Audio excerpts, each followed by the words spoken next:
Carrément rentré des cours les gars, ça sent la nouvelle vidéo là, c'est réel. Hey, what's up guys, welcome in... Y'a pas de ça ici, écoute-moi bien. Tu vas t'abonner tout de suite, tu vois le bouton rouge là en dessous. Tu le fais pas là tout de suite, là je te vois, tu lâches pas le like, tu t'abonnes pas, tu mets pas la cloche. Je viens, je t'arrache les yeux, c'est bon ou pas? J'espère que c'est clair. Ouais, tu sais, ce youtubeur un peu débile qui essaie de faire des intros drôles alors qu'en vrai...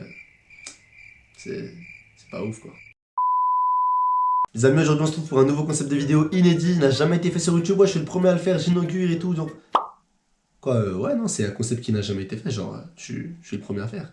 Du coup les frères, comme vous l'aurez vu au titre et à la miniature, aujourd'hui carrément un thread d'horreur. Et ouais les frères, je me mets au thread d'horreur, c'est réel comme vous l'aurez vu. Pour cette vidéo, objectif 40 pouces bleus. Si je vois 40 pouces bleus les frères, semaine prochaine je vous rebalance un thread d'horreur si je vois que ça vous a fait kiffer. Et c'est carré les frères. Du coup on est parti pour la première histoire, enfin je n'en aurai qu'une en fait. Mais ça va, elle est plutôt longue, ça va être carré, vous avez kiffé. Du coup les frères, on est parti pour le thread d'horreur, c'est parti. Voilà, c'est comme ça que je fais des transitions. Let's go. Du coup les frères, je vous mets dans le contexte, ça se passe au Canada en 2016, c'est l'histoire de deux frères, Mathias et Jean. Ces deux frères là, ils vivent avec leur père, en l'absence de leur mère. Pourquoi? Leur mère elle est morte il y a une dizaine d'années, mais de cause inconnue, on sait pas pourquoi. On l'a juste retrouvée démembrée, ça a été un carnage sa mort, du coup on n'en sait vraiment pas plus sur ce qui s'est passé sur sa mort. Étant donné que leur mère elle est morte en bas âge, ils ont jamais trop posé de questions sur leur mère et tout, et ils se sont jamais demandé pourquoi elle était morte, comment, dans quelles circonstances, du coup ils savent vraiment rien. Un beau jour, le père de la mère des enfants, donc on va l'appeler Clara, donc le père de Clara, il décède. Et sur son testament, il avait écrit qu'il avait légué son manoir au père de Mathias et Jean. Étant donné que c'était la seule famille qui lui restait, le manoir leur a été légué. Du coup, le père de Jean et Mathias, il a rapidement été mis au courant, comme quoi il faut venir le voir à la mort, il y aura un enterrement, etc. Et ensuite, le manoir leur sera légué. Avant tout ça, et au préalable, le père de Jean et Mathias va essayer de trouver un travail là-bas, dans les alentours et tout. Comme ça, ils pourront déménager, ça se passera dans le plus grand des calmes et ce sera carré. Du coup, ce qui devait être fait a été fait, le père de Mathias a trouvé un travail là-bas, l'enterrement a été fait, et on a procédé au déménagement, tout s'est bien passé, c'est fait dans de bonnes conditions et tout. C'était vraiment un vieux manoir, c'est-à-dire qu'il va falloir vraiment l'aménager, changer les pièces, faire des travaux, etc. Et franchement, en vrai, les enfants, ils ont râlé au début, mais après, ils ont kiffé, ça va, c'était assez grand, et ça changeait de leur appartement à New York. Du coup, 2-3 semaines après le déménagement, le père de Jean et Mathias part faire des courses et demande à ses deux fils de ranger, faire un peu d'ordre dans la maison, de sorte à ce qu'ils reviennent et qu'ils puissent souper tranquillement et que ça se passe bien, qu'ils passent une belle soirée quoi.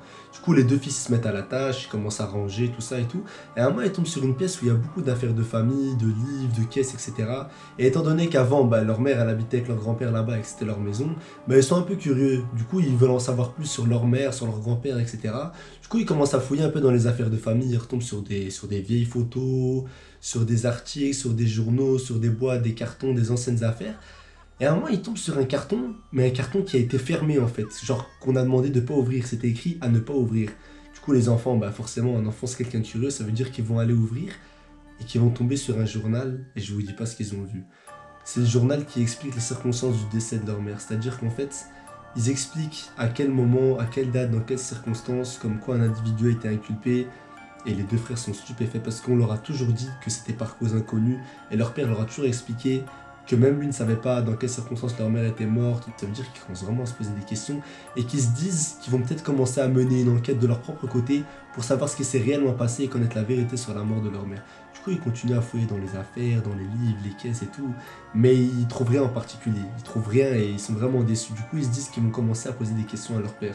Du coup, ils continuent à ranger la maison et tout, ils attendent son retour. Et pendant le souper, ils disent à leur père qu'ils sont tombés sur des vieilles affaires de famille et qu'ils ont trouvé un article parlant du décès de leur mère. Et ils lui demandent des explications en mode pourquoi est-ce que tu nous as jamais rien dit, etc. Est-ce que tu es au courant, tout ça.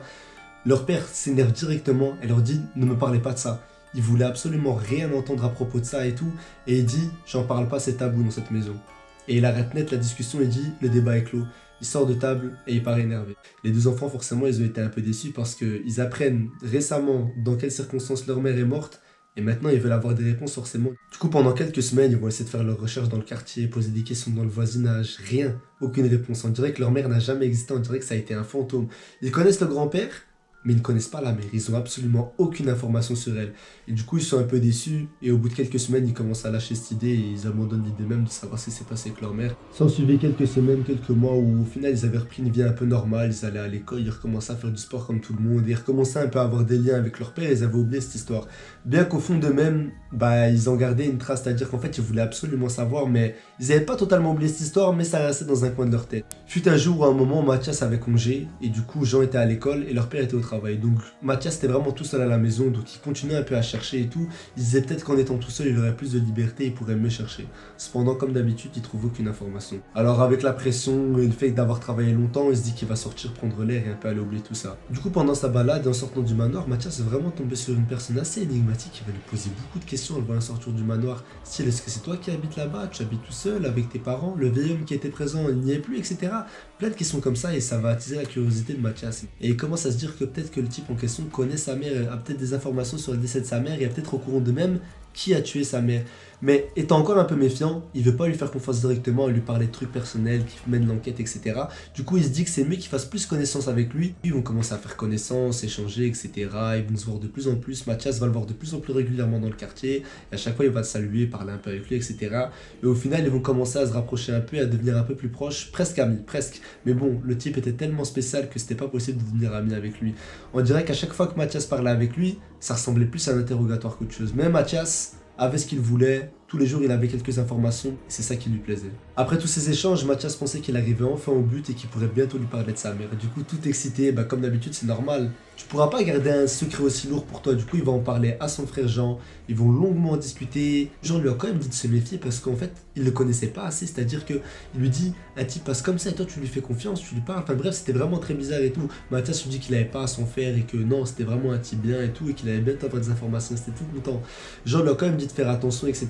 Mais Mathias n'était pas tellement méfiant et ce qu'il aurait dû faire, c'est vraiment d'être méfiant. Et ça, il le regrettera. Jusqu'au jour du jour J où Mathias a demandé au type des informations sur sa mère. À partir du moment où Mathias a commencé à parler de sa mère au type, le type a changé de comportement net. Il a commencé à se comporter de manière bizarre, à parler de manière bizarre. Et Mathias a directement remarqué ce changement de comportement. Et il lui a fait remarquer, il lui a dit pourquoi est-ce que tu changes de comportement d'un coup?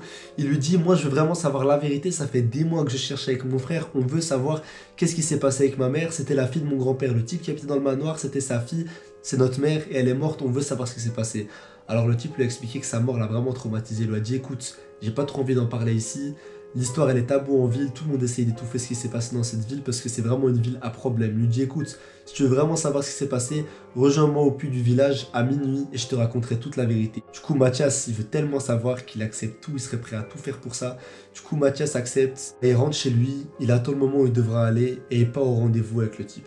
Du coup, il fait vraiment nuit noire. Mathias se met en route vers le lieu de rendez-vous. Il prend sa lampe torche. Il guette tous les détails. Il a vraiment peur. Il arrive au lieu de rendez-vous. Et le type est déjà là. Il l'attend. Il se pose et il lui raconte toute la vérité. Il lui explique qu'à l'époque, la mère de Mathias n'allait pas se marier avec le père de Mathias et Jean, mais elle allait se marier avec le meurtrier en question qui était très proche de la famille. N'ayant pas supporté le fait que la mère de Mathias se marie avec le père de Mathias et Jean, il l'a tué et il l'a décapité à côté d'un puits. Et il lui a dit que depuis, ce puits est maudit et il y a vraiment beaucoup de malheur à côté de ce puits-là, que c'était très dangereux de s'y aventurer.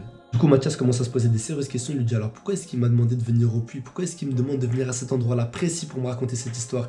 Il lui pose une dernière question alors qu'il voulait partir. Il lui dit est-ce que tu connais l'identité du meurtrier de ma mère? Il lui dit dis-moi qui a tué ma mère, je veux savoir. Le type commence à se rapprocher de Mathias. Mathias sent qu'il y a un danger imminent. Il met ses mains à sa capuche, il la retire et lui dit désolé gamin, c'est moi. Mathias ouvre des yeux énormes, il s'apprête à courir, mais au moment où il veut courir, il se sent retenu par son bras. Et le type sort un couteau, et bam! Et après, on sait pas ce qui est advenu de Mathias. On sait juste qu'il a fini comme sa mère. Pendant ce temps, Jean est à la maison avec son père, et il commence à s'inquiéter du retard de Mathias. Et alors le père de Mathias et Jean, il lui demande, il est où ton frère? Il est passé où et tout? Et Jean commence à stresser et commence vraiment à s'inquiéter pour son frère, du coup il lui raconte toute la vérité. Il lui raconte que c'est un homme qui traîne autour de la maison. Mathias a commencé à faire ami-ami avec lui pour avoir des informations sur la mort de leur mère. Le père pète un câble, il met ses mains sur sa tête, il est en train de lui dire pourquoi est-ce que vous avez fait ça? Il lui dit ce type, c'est lui qui a été inculpé pour le meurtre de votre mère et il a été relâché. Le père et Jean comprennent alors que Mathias est en danger. Du coup ils courent vers le lieu de rendez-vous et ils arrivent et ils trouvent seulement un cadavre démembré. Et c'est le corps de Mathias. Le père et le fils, terrifiés par cette scène, courent pour rentrer chez eux, s'enferment à double tour, appellent la police et leur expliquent les faits. Les policiers débarquent rapidement sur les lieux, mènent l'enquête, etc. 2 heures plus tard, ils débarquent au manoir et expliquent au père et à Jean que c'est bel et bien le corps de Mathias qui a été retrouvé. Mais étant donné qu'on ne sait pas encore qui est l'auteur des faits, on ne peut pas encore inculper quelqu'un sans preuve. Suite à ça, les policiers repartent sur l'enquête, etc. Le père de Jean lui explique toute la vérité. Et la vérité correspond à la même que celle que le type a révélée à Mathias. Donc à présent, tout le monde sait tout. Suite à cette journée mouvementée et suite à ce qui s'était passé, le père et le fils sont partis dormir. Mais durant la nuit, j'entendais vraiment des bruits bizarres, comme si quelqu'un s'était introduit dans la maison et commençait à casser des trucs. Ayant pris peur, il s'est enfermé à double tour et a attendu jusqu'au lendemain matin. Il n'avait pas dormi de la nuit.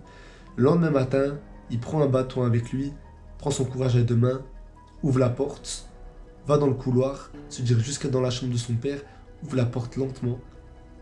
Et là, il arrive stupéfait sur le cadavre de son père. Il a été décapité et démembré comme son frère avant et comme sa mère en première. Il court, il met toute sa vie ayant pris peur. Il arrive jusqu'au bas de la porte, rez-de-chaussée, il ouvre la porte s'ouvre pas. La porte s'ouvre pas. Il a beau appuyer sur la poignée, forcer sur la porte, elle s'ouvre pas. Il se retourne, qui y voit? Le type. Et le type lui annonce avant de le tuer, écoute, la vérité ne sortira jamais de cette maison, et cette maison sera mienne. Et il s'est fait tuer également.